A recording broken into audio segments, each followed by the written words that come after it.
uyu muryango tugiye kunyuramo, uwo muryango ushushanya Yesu Kristo. Tugiye kunyura muri uyu muryango ushushanya Yesu Kristo. Nanone uyu muryango wafunguwe n'umwepiskopi wacu muramuzi, yitwa nde? Ufunguye awufungura kubera ko turi mu mwaka wa yubile y'imyaka ingahe? 2025 y'iki? Y'ugucungurwa kwa bene muntu. N'imyaka ingahe? Inkuru nziza imaze igeze mu Rwanda. Umwepiskopi wacu rero yadufungura imiryango 2 muri diocese yacu ya Ruhengeri. Hari umuryango tukurabukiye umukiro wa bene muntu, umubyeyi mwiza ruduhakuramo no kubana, ruduhakuramo no kuramuka, tukazindukira mu ngoro ye tumutara. Mwamishimirwa, mwamishimirwa, mwamishimirwa udukunda byahebuje, mwamishimirwa. Tukurabukire n'imitima yacu, tuyingiringa y'urukundo, tubonereho kuba indahemuka, dukomeza inzira y'umukiro wa bene muntu.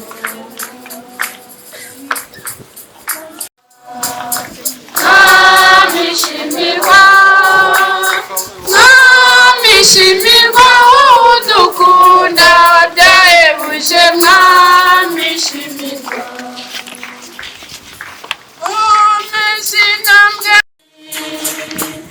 Ukurikire ndabirana, ubuzima bwanjye bwose mukorere, ubutwari nyongerera imbaraga, nibera uwawe dawe, nibera uwawe dawe.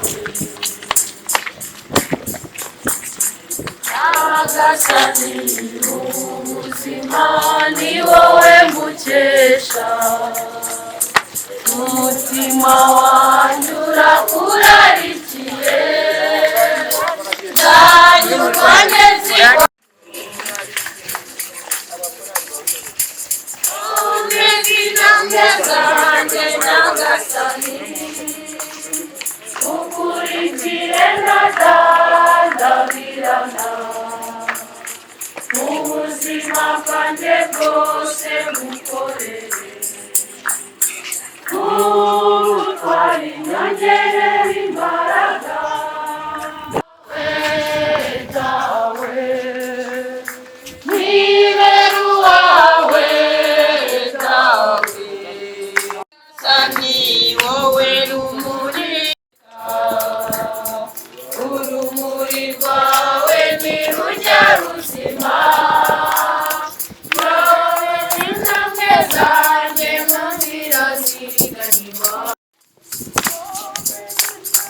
komeza intambwe zanjye Nyagasani, ukurikire ndabirana, ubuzima bwanjye bwose mukorere, mutware nyongerera imbaraga, nibera uwawe dawe, nibera uwawe dawe. Impuhwe zawe